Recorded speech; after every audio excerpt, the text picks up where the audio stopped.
Aqui no canal do Bispo Bira, no YouTube, você encontra um conteúdo exclusivo para alimentar a sua fé. A Palavra Amiga do Bispo Macedo. Reuniões ao vivo com o Bispo Bira Fonseca. Testemunhos, ensinamentos, orações e muito mais. Gostou? Então se inscreva hoje no nosso canal e compartilhe os vídeos em suas redes sociais. Ouça agora a Palavra Amiga com o Bispo Macedo.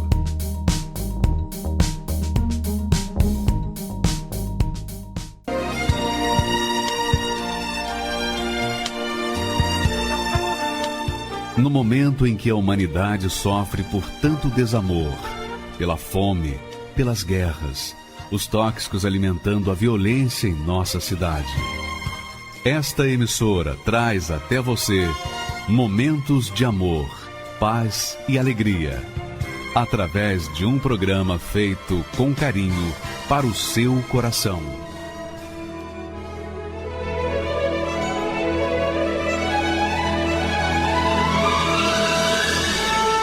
E agora, com você, a Palavra Amiga do Bispo Macedo.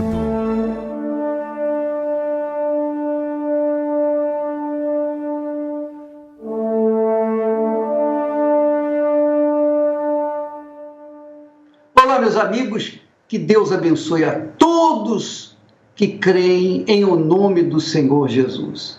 E eu queria, de imediato, tratar de um assunto urgente, urgentíssimo, para tentar salvar aqueles que estão à beira da morte. Vamos ler esse versículo, por favor, coloque aí, Felipe, o versículo, para a gente meditar sobre ele. Olha só o que diz o texto sagrado. Verdadeiramente que a opressão faria endoidecer até ao sábio. O que é capaz de fazer endoidecer, fazer maluco o sábio? Que opressão é essa que faz endoidecer até os sábios? Essa opressão é o que nós estamos vivendo nesses últimos tempos. A depressão. A depressão atinge homens e mulheres, jovens, velhos, pobres, ricos. Todos os seres humanos estão sujeitos à depressão. Mas, hoje em dia, mais do que nunca, até os sábios, até médicos, eu acabei de ouvir isso agora, que o índice de suicídio entre os médicos é 3 vezes maior do que o normal entre as pessoas comuns. E para falar sobre isso e mais um pouco sobre depressão e como livrar as pessoas dessa maldição, como libertar as pessoas da depressão, nós trouxemos hoje aqui ao vivo a doutora Eunice Iguchi e o seu filho que viu na sua mãe o retrato da depressão quando era criança. Hoje a doutora está aqui para falar com muita propriedade, porque ela vivenciou a depressão. Ela vivenciou a depressão depois de 15 anos formada em médica pela USP. Então, como é que uma pessoa sábia, inteligente, uma pessoa que uma formação maravilhosa, na melhor universidade brasileira, da América do Sul, uma pessoa assim veio sofrer de depressão? Doutora, conte aí a sua história de depressão, quando começou e por que começou essa maldição na senhora e como a senhora foi livre disso. Mas isso a gente vai deixar para o final. Fique à vontade, doutor. Bom, bispo, obrigada por estar aqui para poder passar a minha experiência que ajude outras pessoas. Mas assim, como o senhor mesmo falou, eu sou médica, formada numa faculdade de medicina super prestigiada, então eu sempre fui uma pessoa muito estudiosa, né? Muito dedicada na profissão. E eu morava no interior, tinha muito prestígio, muito poder na mão, porque eu era diretora de saúde, respeitada e tal. E, de repente, aconteceu na minha vida o divórcio, que era uma situação que eu nunca esperaria na minha vida. Então, me pegou totalmente, assim, de surpresa. Quantos anos de casada? Quantos anos só tinha de casada? 16 anos. Eu casei no último ano da faculdade de medicina, no 6º ano, né? E depois 16 anos de casada. E que eu tinha me formado 15 anos. Depois de 16 anos, com 4 filhos, trabalhando, tomando conta da casa. Uma vida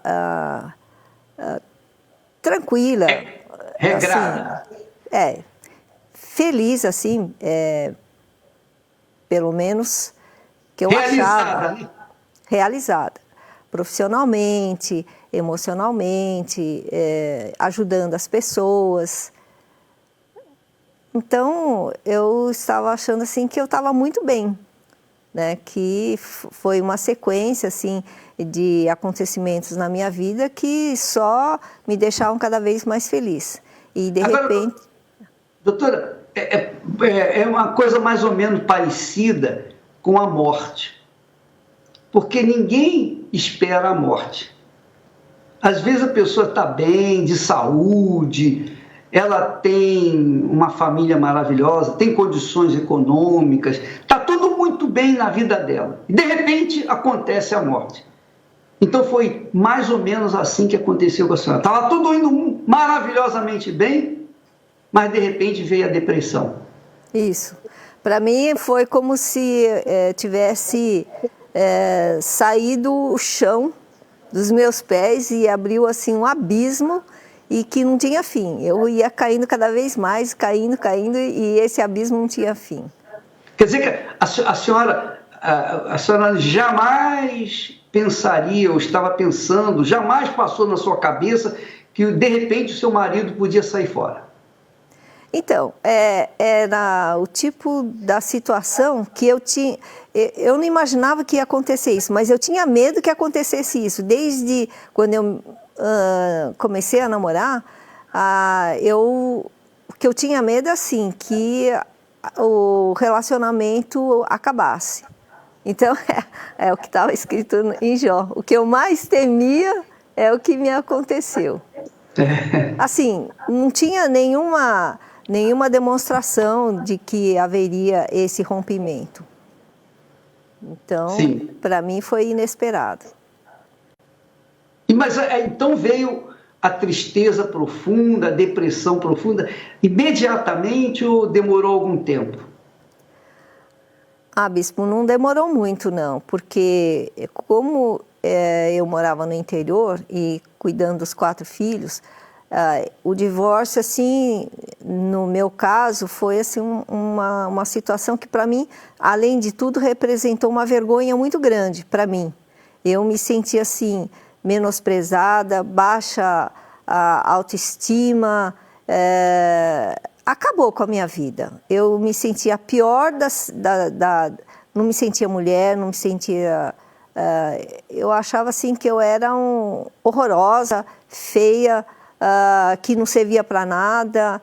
Foi assim, foi rápido assim o processo. Em menos de um mês eu não conseguia fazer nada e nem trabalhar, nem cuidar da casa, nem cuidar dos filhos, nem trabalhar. Então, como eu estava nessa situação precária, eu achei melhor voltar para São Paulo, porque eu era de São Paulo, e acabei indo morar na casa de uma irmã, que também tinha 4 filhos, tem 4 filhos. Então ficou aquela bagunça. Eu chegando, né, de paraquedas numa casa, eu fui bem acolhida pela minha irmã, foi muito acolhedora, mas assim, é uma situação que eu tinha que sair rápido, não podia ficar naquela situação.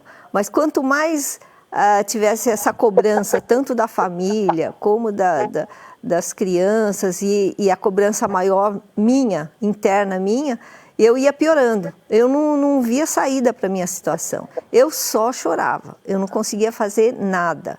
Eu, assim, caí e caí legal, assim, não conseguia fazer nada. Eu que era antes uma pessoa super ativa, trabalhadora, e ajudava as pessoas, e tratava como médica, como amiga, como isso, fiquei assim, totalmente isolada. Foi um período que eu não gosto nem de lembrar da minha vida, só atrapalhando, sendo um peso para todo mundo. Então, doutora, deixa eu perguntar ao seu filho aí, o Guilherme, você lembra, Guilherme, de quando seu pai saiu de casa? Você lembra de como a sua mãe reagia, como ela ficava, os sintomas que ela passava para vocês? Eu lembro bem, Bispo, porque eu tinha entre 9 e 10 anos, né? E meu pai falou que eles estavam se separando e, na verdade, assim, não foi nem que ele deixou a nossa casa, né? A gente foi largado para fora. Aí a gente foi morar de favor na casa da minha tia, a gente ficou na sala e a minha mãe estava nessa situação que ela não tinha força para nada. Então, assim, ela ficava no sofá, a gente dormia no chão, no colchão, e ela, assim, não tinha força para nada. Era o dia inteiro chorando, ficava no escuro. A minha tia, a gente tentava animar ela, falar para ela reagir. E ela sempre falava, você pensa que eu não quero? Você pensa que eu não quero ser feliz? Você pensa que eu não quero ir trabalhar? Vocês pensam que eu não quero reagir? Mas ela não tinha força. Ela literalmente, assim, ela se arrastava para viver. A gente ficou quase um ano ali de favor na casa da minha tia, ali na sala, e era dessa forma. A gente saía para estudar, voltava, a minha tia alimentava a gente e a minha mãe ficava, assim, imprestável no sofá. Completamente entregue.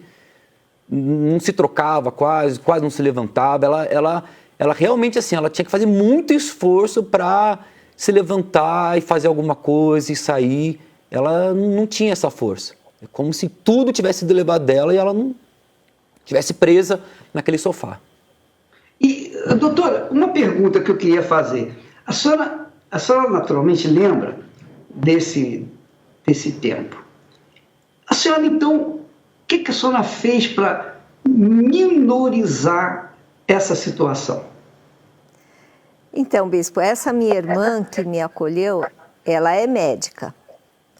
E ela tinha vários colegas médicos, né? Como eu fiquei no interior, eu tinha perdido contato com o pessoal aqui em São Paulo. E ela, assim, imediatamente falou, olha, você tem que se tratar. E me arrastava. Vai na psicóloga, vai no psiquiatra, vai fazer psicanálise, toma medicamento. Então, as únicas horas que eu saía era justamente para ir no médico. E no médico, um psiquiatra clínico que prescrevia o medicamento antidepressivo. Depois eu ia no terapeuta para fazer terapia de apoio. Depois eu ia no psicanalista fazer análise, porque são várias formas de se tratar a depressão. Todas as formas eu tinha.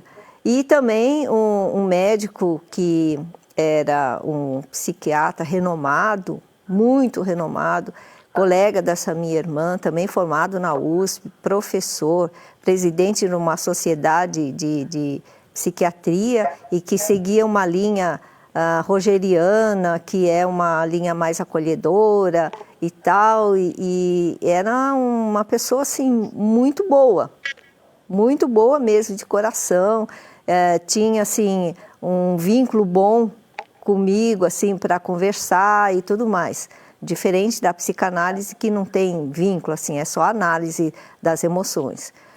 Então, assim, do ponto de vista médico, eu estava sendo muito bem tratada a depressão, né? E eu fiquei nessa situação 4 anos, só me tratando, tomando um monte de medicamento. E eu pergunto à senhora, durante esse tratamento, melhorou um pouquinho a sua situação, o seu estado, sua autoestima? Não, a autoestima, sim. Eu continuei me sentindo um lixo, um lixo. Foi quando eu cheguei na igreja que o pastor perguntou como é que eu estava me sentindo. Eu lembro bem, eu me sinto um lixo. Foi isso que eu falei para ele. Eu me sinto um lixo, mas um lixo assim para ser jogado, enterrado e não serve para nada, né? E nesses tempos, a única coisa que evoluiu um pouquinho foi eu ter saído da casa da minha irmã, alugado um apartamento pequeno também, bem diferente da casa onde eu morava, né, que era uma casa grande, com piscina e tudo mais. E aí eu fui morar num apartamento bem pequeno, com os 4 filhos, e saí um pouco daquele peso que era para a casa lá da minha irmã. Mas foi a única coisa, mas eu continuava fazendo toda a terapia, tudo que a medicina oferecia para o tratamento de depressão. E aí, doutora, quando a senhora soube que o seu psiquiatra, né, é psiquiatra, não é isso? Isso. Professor e tal, quando a senhora soube que ele se matou, qual foi a sua reação? Então, bispo, foi assim uma surpresa muito grande, porque dentre todo o terapeuta de apoio, o psicanalista e esse psiquiatra, ele era a pessoa com quem eu me dava bem, que eu gostava de ir na sessão. E, de repente, um colega dele me ligou, eu lembro bem, que eu tinha conversado com esse psiquiatra na quinta-feira, que antecedia ao domingo de Páscoa, e quando foi no domingo, o amigo dele, que dividia o consultório, me ligou e falou: olha, eu tenho uma notícia para falar para você. E aí ele falou da morte do meu médico. E aí eu falei: mas o que aconteceu, né? Foi viajar porque era Páscoa, acidente de carro? Ele se suicidou.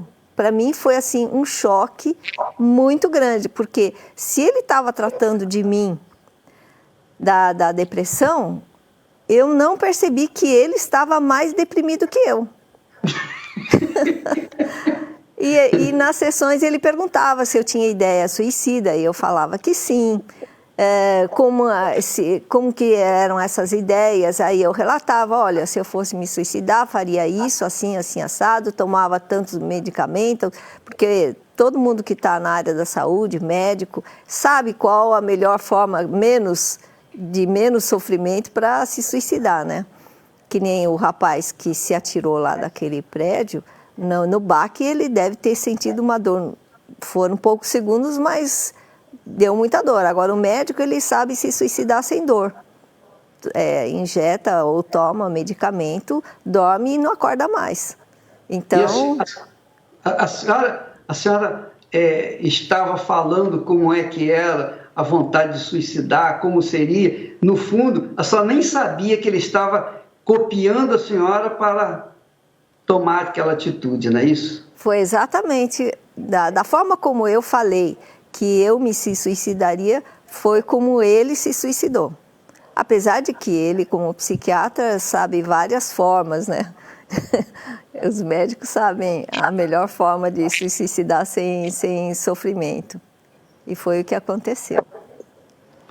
Pois é. Então, eu vou colocar essa imagem, a imagem do rapaz se matando, para que as pessoas que estão nos assistindo possam avaliar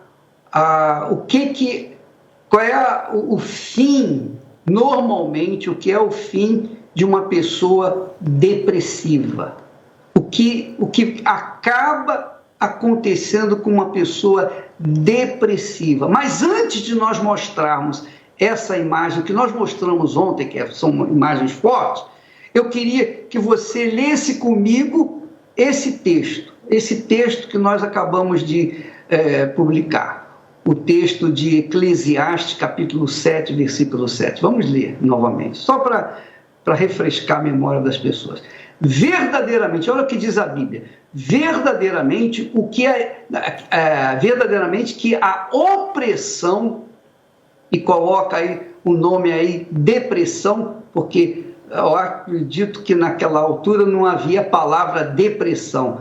Era uma opressão, não deixa de ser uma opressão. Faria endoidecer até o sábio. Quer dizer, o médico que cuidava da doutora acabou suicidando-se por causa do mesmo problema que ele estava tentando resolver da médica. E a senhora falou também, daqui a pouquinho nós vamos comentar a respeito de que o índice de suicídio entre os médicos é 3 vezes maior do que o suicida comum. Antes da senhora falar, doutora, assista esse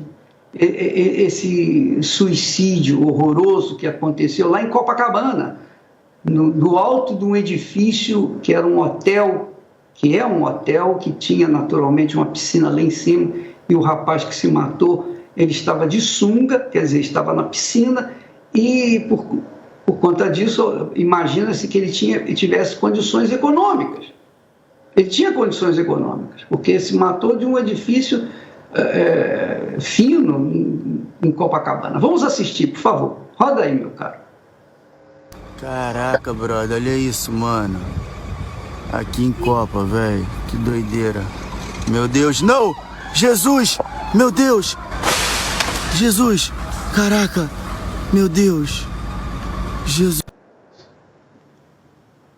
Pois é. Agora vamos ver o resultado da queda dele. Ele bateu na árvore, quebrou-se por dentro, mas quando chegou no chão não tinha uma gota de sangue. Olha só, não tinha uma gota de sangue.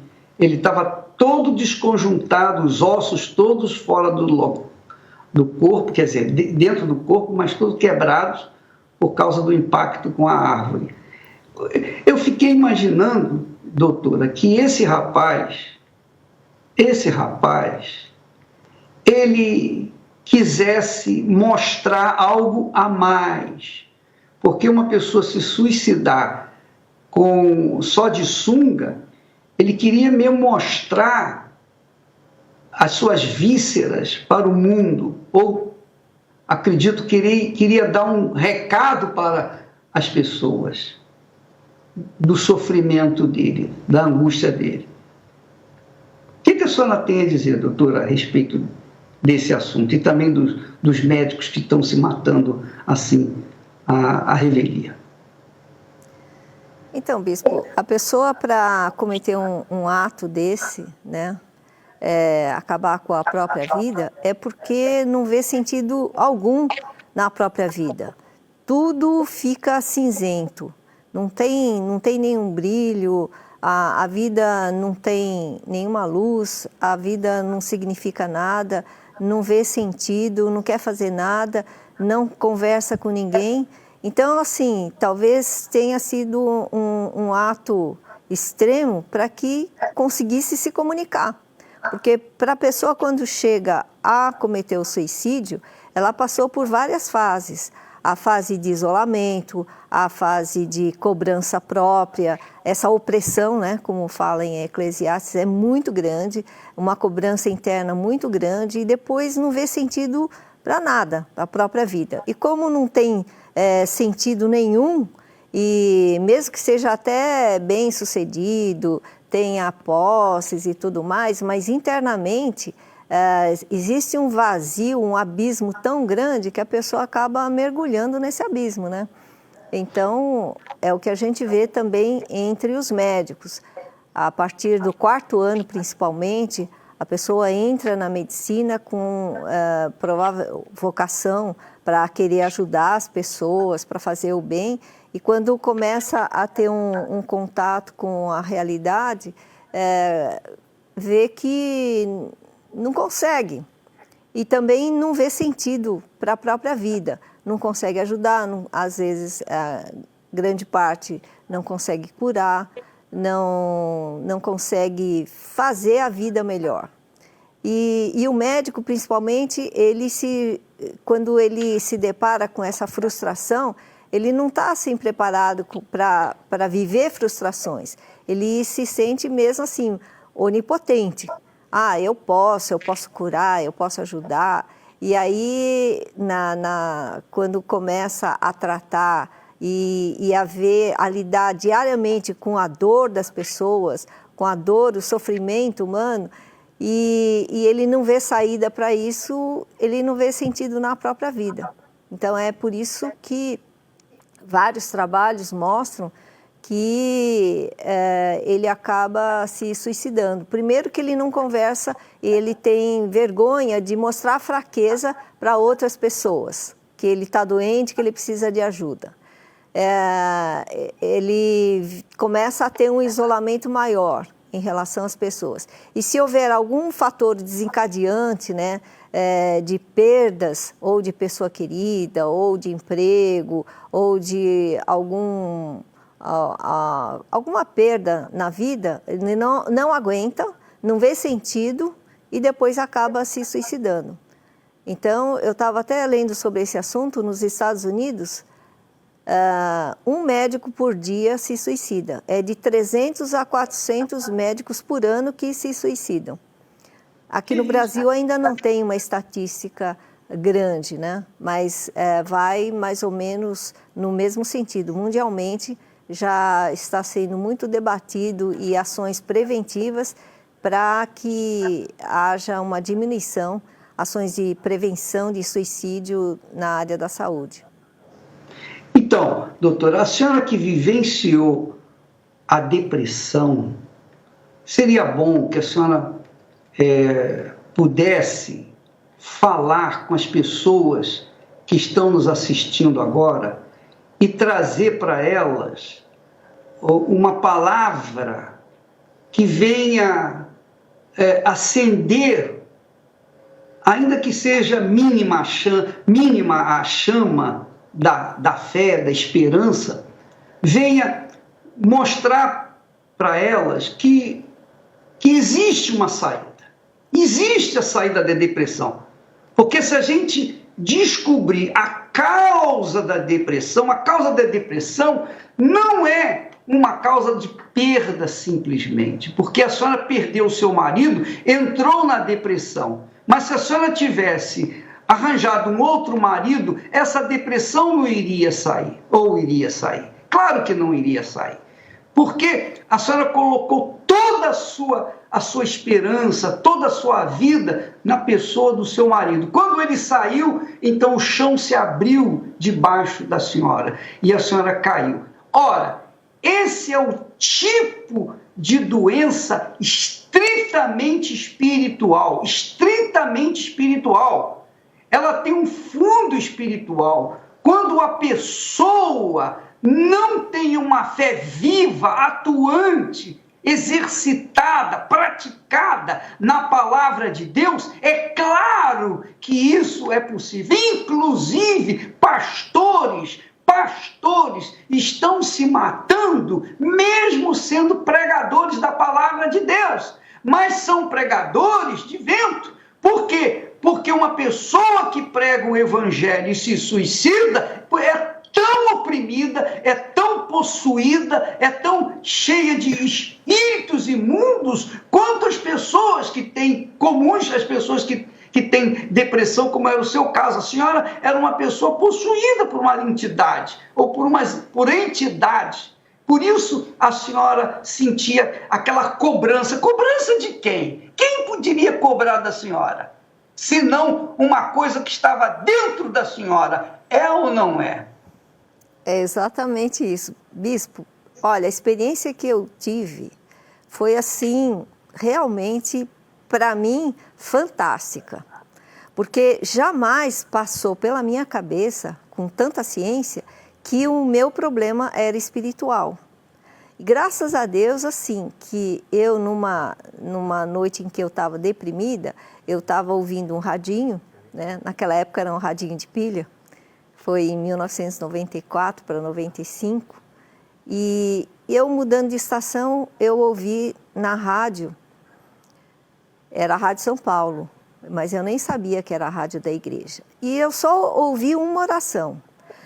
E eu, como estava acostumada a frequentar a igreja, eu frequentava uma igreja evangélica tradicional, eu me surpreendi com a maneira que aquele pastor estava fazendo a oração. Ele falava e conversava com Deus de uma maneira tão natural, tão sincera, que me atraiu assim a atenção, e eu anotei o endereço, que era lá na Rua Butantã, lá em Pinheiros. E no dia seguinte eu falei, eu vou conversar com esse pastor. Então na minha cabeça sempre era assim, eu vou conversar com alguém para ver se me ajuda. E eu fui lá e contei, eu olhei assim, primeiro o ambiente era completamente diferente do que eu estava acostumado com igrejas. Era uma igreja muito simples, banco de madeira, né? Estava em reforma. Não tinha a placa da Igreja Universal, porque nessa época existia assim, uma perseguição muito grande por parte da mídia. 94, 95, era toda hora, aparecia na televisão matérias contra a Igreja Universal. E eu achava assim, que horror, né? Que enganação. E aí, quando eu fui lá, eu não sabia que era a Igreja Universal, graças a Deus. Deus foi tão bom comigo que até a placa da igreja tirou. E aí, quando acabou a reunião, eu fui falar com o pastor, né? E contei mais ou menos a minha história, não falei que eu era médica, nem nada. E ele falou, olha, minha senhora, é muito simples o seu problema, né? Eu, o quê? Simples, né? Tanto tratamento, muito simples. Primeiro, a senhora tem que arrancar esse seu marido de dentro do seu coração e colocar Jesus. Para mim, assim, foi, sabe, abriu um pouquinho a mente. E porque a senhora está com um montão de demônios. É o diabo. O diabo que está falando na sua cabeça, é o diabo que está agindo na sua vida. Eu falei, não, mas eu sou cristã, eu não faço mal para ninguém. Sou uma pessoa honesta, eu só quero ajudar as pessoas. Como que tem diabo na minha vida, né? É o diabo, minha senhora, é o diabo. E eu nem falava em diabo, né? Aí eu fui falar com o pastor lá da outra igreja e falei, olha, eu fui assim, assim e tal. Ele, não, a senhora não tem diabo. A senhora está aqui com a gente, né? Frequenta a escola dominical, o grupo de senhoras e não sei o que e tal. E aqui na nossa... Eu falei, mas o diabo existe ou não existe? Porque aqui na Bíblia o pastor mostrou Jesus falando, expulsando o demônio, né?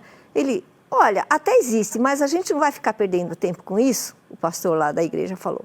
Porque aqui a gente vai exaltar Jesus, não vai ficar exaltando o demônio. Isso não existe. Tá, senhora, fica tranquila que não é demônio. Aí eu falei, poxa, mas eu comecei a analisar, né, a igreja e eu comentei com meu filho. Engraçado, eu fui lá e o pastor falou que é o diabo que está agindo na minha vida, né? Aí eu falei com meu filho, mas o outro falou que não tem diabo. Aí eu não sei o que está acontecendo, né? Eu fiquei ainda assim, cismada, assim, não descartei totalmente o que o pastor da Igreja Universal tinha falado, porque tinha muito sentido. Foi aí que o meu filho falou assim, eu quero ir, quero ver como é que é. Porque eu falei que eu tinha visto pessoas que manifestavam demônio na reunião, né? E para mim, como médica, eu achava assim, isso daí é tudo fingimento. Isso aí eu estou cansada de atender em pronto-socorro, dou uma injeção de diazepam na veia, sai o demônio. Assim, meio que brincando, né? E não acreditando. Aí foi quando o meu filho quis ir junto para ver.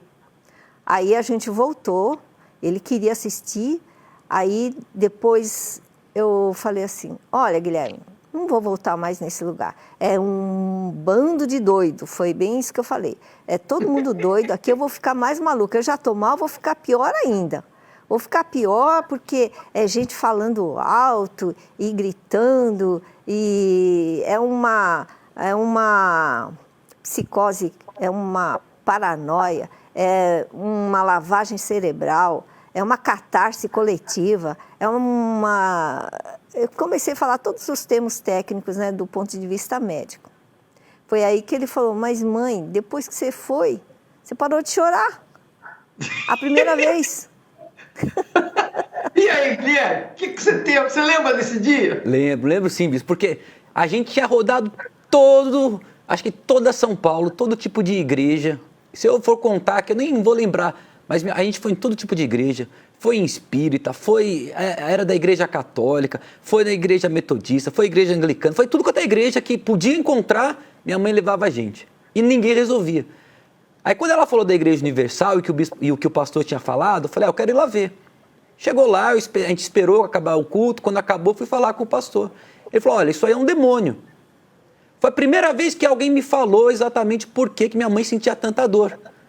Porque ela sentia tanta dor, bispo, que a gente não sabia o porquê. E foi em psiquiatra, tomava medicamento, era um monte de medicamento que ela tomava, e essa dor não saía. Ela chorava. Foram 4 anos que ela ficava, ela não conseguia nem ficar em pé ou sentada, ela ficava deitada no quarto, no escuro. Eu não podia acender a luz que doía o olho dela, não sei o que acontecia. E eu segurava a mão dela e ela só chorava. 4 anos nisso. E naquele dia eu cheguei lá, então, o que é, pastor? Aí ele falou assim, isso é um demônio. Se sair o demônio, sai essa dor. Na hora que ele falou isso, eu falei assim, olha, tá aí, a primeira vez que alguém me falou por que minha mãe realmente sente tanta dor. E aí, então, quando acabou a reunião, eu saí com aquela certeza, é um demônio mesmo. Porque como que ela sente tanta dor? Não tem ferida, não tem machucado, não tem uma doença nela. Mas ela sentia tanta dor que ela chorava, ela não conseguia fazer nada. E naquele dia, quando a gente entrou no carro, ela já não estava mais chorando. Ela já não chorava. E a gente indo para casa e ela não chorava. Isso foi numa quinta-feira à noite. Chegou no domingo, a gente foi na igreja. E quando acabou a reunião, desde aquele dia, quinta-feira à noite, até o domingo, ela não chorava. E aí no domingo, quando acabou a reunião, a gente voltando de carro e ela ficava com essas palavras que eu não entendia nada. Catarse emocional, não sei o quê, eu nem lembro, mas essa de catarse emocional era a que ela mais falava. E eu falei para ela assim, mas mãe, você não percebeu que você parou de chorar? Porque para mim aquilo era uma coisa assim, poxa, olha, graças a Deus que ela parou de chorar. Porque eu segurava a mão dela, ficava lá, e ela ficava lá chorando. E eu falava, vai passar, vai passar, vai passar. E não passava a dor, bispo. E aí vai na reunião, acaba, a dor assim, ó, sumiu. Porque essa dor, eu imagino, era a dor da alma.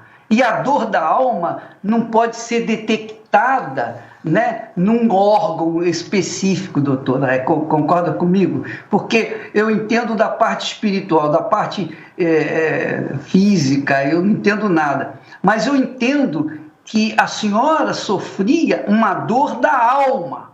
Quer dizer, os espíritos imundos que estavam no seu corpo, o demônio mesmo, fazia sufocar a sua alma de forma que a senhora sentia a dor. Então, essas pessoas que se matam, elas se matam por causa dessa maldita dor. Só que elas não sabem que se essa dor é cruel, quando a pessoa está viva, imagine essa alma no inferno. Quando ela desce no inferno, o que ela vai sofrer lá embaixo no inferno? Sim ou não? É verdade, bispo. Olha, o sofrimento era tão grande que, assim, foi um processo para eu estar totalmente liberta, né? Aconteceu isso que o Guilherme falou, eu melhorei, aí eu resolvi assim, ele é criança, está com o coração aberto, né? Não está com tanta ciência na cabeça, eu vou pelo que ele está falando, porque eu tinha muito preconceito, né?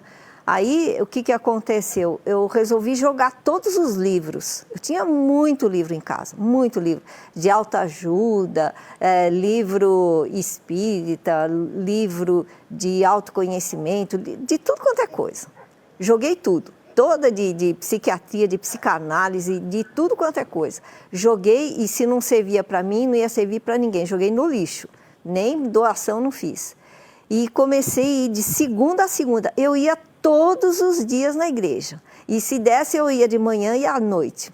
Eu ia e eu comecei a me interessar cada vez mais. Aí eu lia a Bíblia e queria entender a letra, né? Como se fosse um livro. E aí chegava para o pastor, eu estava lembrando, hoje de manhã eu estava conversando com o médico, eu falei assim, engraçado, eu cheguei para o pastor, que ele era bem simples, mas ele era muito franco, muito sincero. Aí eu falei assim, Jesus fala assim, que os piores inimigos estão dentro da sua própria casa. Ele quer dizer o quê? Do ego, do superego, falando para o pastor. Aí ele falou assim, olha aqui minha senhora, a senhora está lendo a Bíblia, então tem que ver do ponto de vista espiritual. Se a senhora não entendeu, é porque não tem que entender. Porque quando Deus fala, Ele fala muito claro. Aí a senhora vai entender, vai assim, for uma luz na sua cabeça. Um versículo vai te salvar a vida inteira, um versículo. Agora, querer entender palavrinha aqui, palavra ali, não, então esquece. Não tem nada de ego, superego, não tem nada disso. E foi tão bom, porque começou a abrir a minha mente cada vez mais. Aí eu chegava para o pastor, a dor voltou. Aí o que eu faço? Aí ele fazia oração. Falou, minha senhora, a hora que voltar a dor, a senhora fala assim, diabo, eu sei que você está aí, sai da minha vida em nome de Jesus, sai. Aí eu falava, meu Deus, o que eu vou fazer isso? Parece ignorante, mas eu chegava em casa, se voltava assim alguma coisa, eu comecei a praticar. Ele mandava, eu fazia, eu praticava. E dava certo, né? E teve um dia que foi a libertação total, bispo, eu lembrei hoje, que eu falei, eu preciso contar. Eu comecei a ir de igreja em igreja, na própria Universal. Às vezes eu ia em Moema, às vezes eu ia na Lapa, ia atrás do pastor que tinha sido removido, foi transferido. Ai, cadê aquele pastor? Ah, foi para Lapa. E eu ia lá na Lapa. Aí ele fala, minha senhora, a senhora tem que se apegar a Jesus, não ao pastor. Volta lá para Pinheiros. É muito legal. Aí um dia eu fui no Brás e assisti a reunião do bispo Adilson. Gostei muito, né? Gostei muito. Falei, puxa, esse bispo, naquela época não era bispo, era pastor. Gostei. Aí, no outro domingo, eu falei, eu vou assistir a reunião dele, que eu gostei bastante. Ainda estava, assim, caminhando na fé, né? Eu ia todo dia, mas eu ficava escolhendo. Esse aqui eu gosto, esse aqui eu não gosto e tal. Aí, eu falei, eu vou no domingo porque não tem oração de libertação, é mais a palavra, eu preciso da palavra. Aí eu comecei lá no Brás, eu estava lá em cima, e o bispo Adilson entrou e começou uma oração de libertação. Eu falei, não é possível. Eu vim aqui para ouvir a palavra e ele falou assim. E eu estava com uma dor no peito que parecia angina. Eu pensei, acho que eu estou com angina. E ele falou assim, o demônio que está com aquelas garras fincadas no coração dessa senhora, pode sair, em nome de Jesus, sai. Eu falei, meu Deus, saiu aquela dor. Era assim, estava fincando. E ele falou bem as palavras assim, as garras fincadas no coração dessa senhora. E era para mim. E eu falei, do nada, não tinha nem oração de libertação no domingo. Ele começou com essa oração.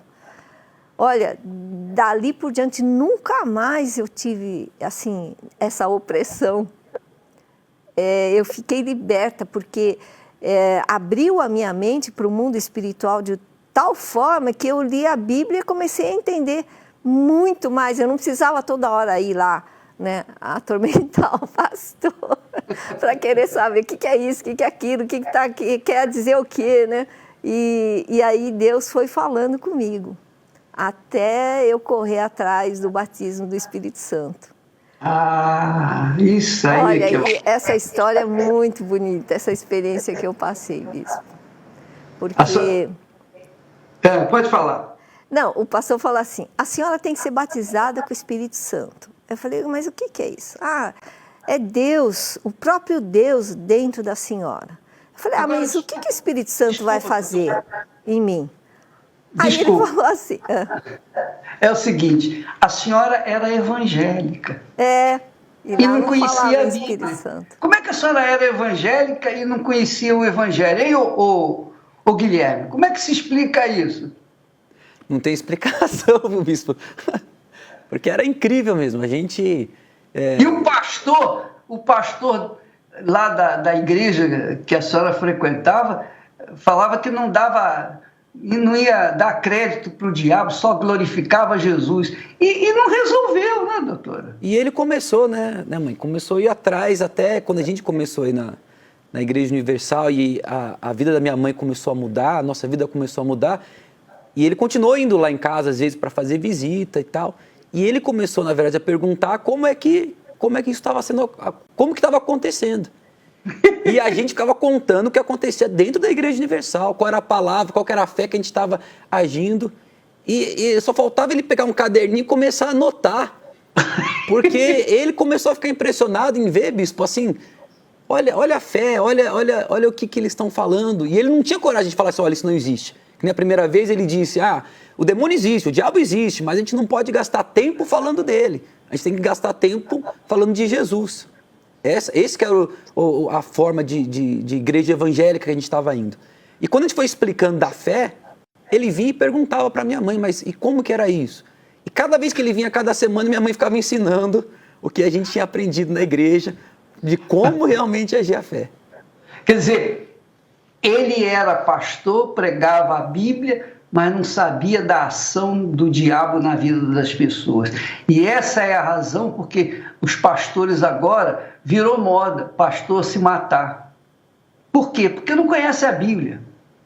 O pastor que se mata é como aquela criatura que pega um livro técnico de medicina, lê, compreende, absorve o ensinamento ali e depois tenta passar ou tenta clinicar as pessoas por causa daquele livro. Quer dizer, ele tinha conhecimento da Bíblia, mas não tinha a experiência com o espírito da Bíblia, com a palavra de Deus. Ele sabia apenas teoricamente. E assim são as pessoas que, por exemplo, decoram um livro técnico de medicina e depois querem praticar a medicina. Não tem como, eles têm que estudar outras áreas, porque a medicina não é só um livro, tem N livros. Ora, como que uma pessoa pode pregar o evangelho sem ter conhecimento, sem ter tido uma experiência do autor do evangelho, que é o Espírito Santo? Então, é por isso que ele ficava confuso, porque ele pregava uma coisa, mas vivia outra. E provavelmente ele tinha também depressão, com certeza, não sei. Mas uma coisa que eu tenho certeza é que ele não era liberto, porque ele pregava uma coisa que não vivia, ainda até desmentia a própria Bíblia. Mas, doutora, então, eu sei que o nosso tempo não é muito grande, mas amanhã, se a senhora puder vir amanhã, se não puder vir na quinta-feira, mas eu queria dar continuidade a esse assunto para tentar ajudar as pessoas depressivas. Eu li uma reportagem que até as meninas, mais meninas, estão caindo em depressão e também tentando se matar do que meninos. É verdade. Mais médicas do que médicos. Mais médicas do que médicos? Também. Engraçado. Eu não sei por quê. Será por causa da emoção. Que aí é que eu vou falar para o senhor do Espírito Santo que aconteceu em mim. Diga lá, doutora, pode contar, ainda dá tempo, dá aí um... Mas se não der tempo, a gente vai continuar amanhã. Só pode vir amanhã? Posso sim. Então, doutora. Não, se é para ajudar, porque depois o que eu queria ajudar todo mundo, depois que eu vi que depressão é um problema espiritual, eu queria falar para todo mundo. Porque o que eu via de gente sofrendo, eu queria passar, né? Ensinar como é que a pessoa se liberta. Aí eu lembro que quando o pastor falou em Espírito Santo, eu falei, mas o que o Espírito Santo vai fazer em mim?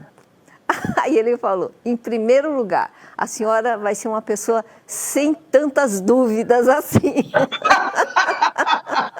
Agravei assim, porque eu era pessoa muito cheia de dúvida. E eu perguntava, e isso? E aquilo? E tal. Mas isso aqui é relativo. Porque, assim, a gente não pode ver só de um lado, tem que ver do outro lado. Ficava lá cheio de dúvida e falando com o pastor, né, coitado. Aí ele, em primeiro lugar, a senhora não vai ser uma pessoa de tantas dúvidas assim, vai ficar claro. Aí mostrava, Jesus falou, sim, sim, não, não. Então, para mim, naquela época, assim, isso aí é maniqueísmo, e não sei o quê, e tal. Tinha todo aquele policiamento, né, ideológico, aquele patrulhamento. Então, a gente tinha que ver uma coisa, ver outra, outro lado e tal. Quando que o Espírito Santo é uma coisa absoluta, não tem nada de relativo. É amor, é alegria, é paciência, é bondade, é domínio próprio. Isso aí são valores que não tem nenhuma relativização, nada. É valor absoluto, né? Ou é ou não é? Ou é ou não é. E aí ele falou assim, e vai parar de chorar e ficar se lamentando e com tanta coisa de emoção, e emoção, e emoção, né? O Espírito Santo vai dar paz, tranquilidade, certeza. Quando ele falou que eu ia ser uma pessoa sem tantas dúvidas, aquilo para mim, eu queria mais do que tudo na minha vida. Eu falei, eu estava cansada de ser uma pessoa cheia de dúvidas. E achava que estudando ia resolver as dúvidas, né? Então estudava. Então, doutora, vamos fazer o seguinte. Amanhã a senhora vai vir preparada para explicar como é o Espírito Santo. O que aconteceu? Qual foi a sua experiência? Inclusive, o Guilherme também pode ajudar. Não sei se você vai poder vir amanhã. Posso sim, bispo. Venho sim, com prazer. O seu chefe não vai criar problema, não? Ele deve estar assistindo, ele vai compreender. Então, nós vamos fazer o seguinte, nós vamos colocar uma chamadazinha, fazer um convite para o povo, depois nós vamos entrar em oração. E eu vou entrar em oração, uma oração mais extensiva, focando as pessoas depressivas, para minimizar esse índice enorme de pessoas suicidas nesses últimos dias. Vamos então, amanhã, doutora, nós voltaremos com esse assunto e a senhora vai falar, explicar direitinho. Mas por enquanto só fica aí para juntar-se a gente nessa oração em favor das pessoas, tá bom? Tá bom. Então vamos ao intervalozinho e voltamos já com a oração para vocês. O mundo que vivemos e convivemos está repleto de falsas promessas.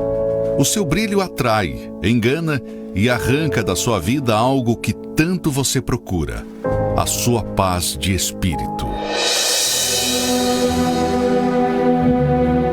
Essa é a situação de muitas pessoas que resolveram se afastar dos caminhos da fé.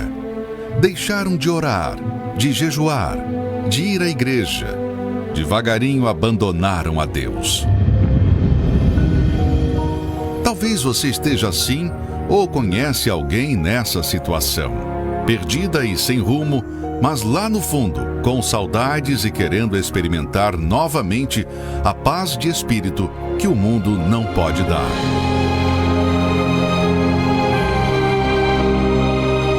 Pensando em você, que está longe de Deus, a Universal irá promover um grande reencontro para todos que se encontram afastados. Não importa a sua denominação. Se você reconhece que precisa voltar, ou está na igreja, mas está perdido, o dia 27 de janeiro ficará marcado para sempre na sua vida. Eu quero voltar ao primeiro amor, ao primeiro amor. Eu quero voltar a ver. Dia 27 de janeiro, o grande domingo do reencontro, no Templo de Salomão, ou na Universal mais perto da sua casa.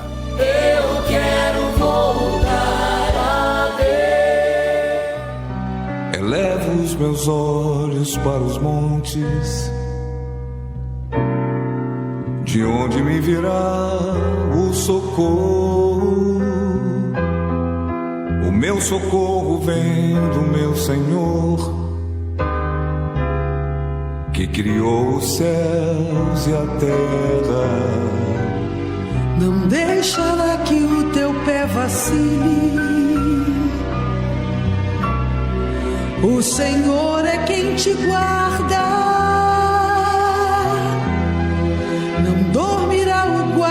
de Israel,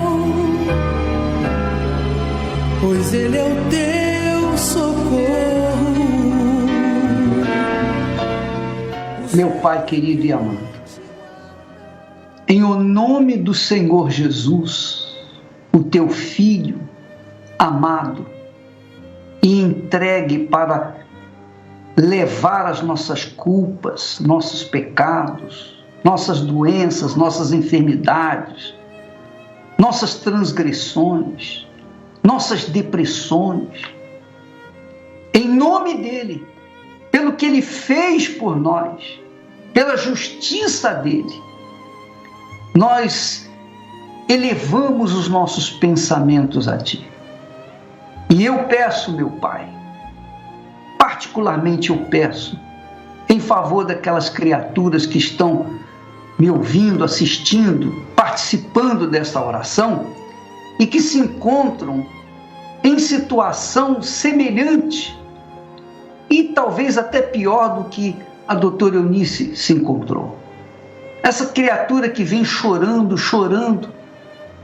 de uma dor que não é no corpo físico, mas na alma. A dor da opressão, do sufoco, da angústia, a dor insuportável que não tem explicação plausível para este mundo. Mas nós sabemos, meu Pai, do causador dessa maldição. Nós conhecemos o causador dessa desgraça que tem levado tanta gente ao suicídio, que tem falado, não tem mais jeito para você, você é um caso perdido, você é um caso perdido, acabe com a sua vida para você descansar. Então esse espírito imundo que fala no ouvido dessa pessoa, dizendo acaba com a sua vida para você descansar, ele sabe muito bem que quando a pessoa acaba com a sua vida, ela deixa de ter dor aqui no mundo, mas vai ter uma dor incalculável, imensurável, quando chegar nas profundezas do inferno. Ó Espírito Santo, eu te peço então por essas criaturas, que remova agora esse espírito imundo que atua no corpo dessa pessoa, na mente dela, que fala aos seus ouvidos que o seu caso não tem mais jeito. Esse espírito imundo, obsessor, seja encosto, tenha o nome que tiver, qualquer que seja o seu nome, não me interessa. Eu sei que você é um espírito imundo, desgraçado, é um espírito do inferno que quer levar essa pessoa para onde vocês estão, que é o inferno também. Em nome do Senhor Jesus Cristo, eu me coloco contra todo o inferno que está na vida dessa criatura. Espírito do inferno, espírito da doença, da enfermidade, espírito da depressão, desgraçado, saia da cabeça, saia da mente dessa pessoa, saia do seu coração, em nome do meu Senhor, seja essa criatura livre agora mesmo, em nome de Jesus. E vocês não podem resistir a essa voz, vocês não podem resistir ao nome do meu Senhor. Vocês têm que sair, querendo ou não querendo, em nome de Jesus.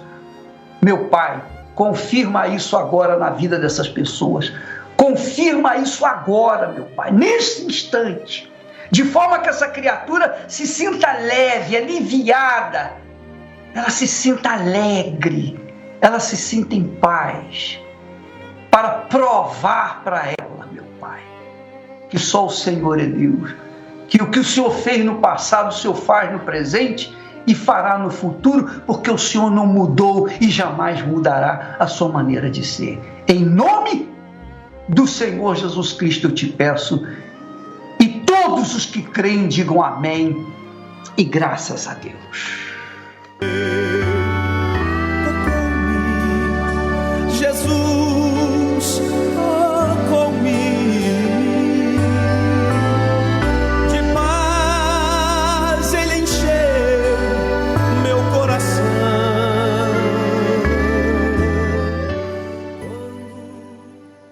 Pois é, minha amiga e meu amigo, amanhã nós estaremos aqui com a doutora Eunice, também o seu filho, que é testemunha da depressão profunda que ela vivenciou durante não sei quanto tempo, acho que 4 anos.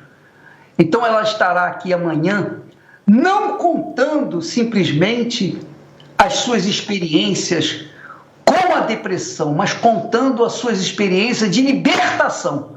A vida dela mudou, porque ela é hoje uma nova criatura. Nós não temos fotografias dela do antes dela, mas temos hoje a fisionomia tranquila, serena e uma pessoa pacífica, capaz de ajudar qualquer pessoa depressiva, porque ela sabe o que você passa. Ela sabe, ela conhece a fundo o que você está passando. Amanhã ela estará conosco. E no dia 27, nós vamos ter aquele reencontro. Você que já teve uma experiência com Deus, mas por alguma razão você esfriou na fé, saiu, diminuiu o seu calor, a sua fé. No dia 27, você venha voltar ao primeiro amor. Nós vamos fazer uma concentração em todo o planeta Terra. Todo o planeta Terra, na Igreja Universal do Reino de Deus, nós estaremos dedicando a volta ao primeiro amor. Tá bom? É o reencontro com Deus. Ficamos por aqui, até amanhã. Que Deus abençoe a todos, em nome do Senhor Jesus. Muito obrigado, doutora Eunice, e também Guilherme, em nome de Jesus. Deus abençoe a todos. Amém.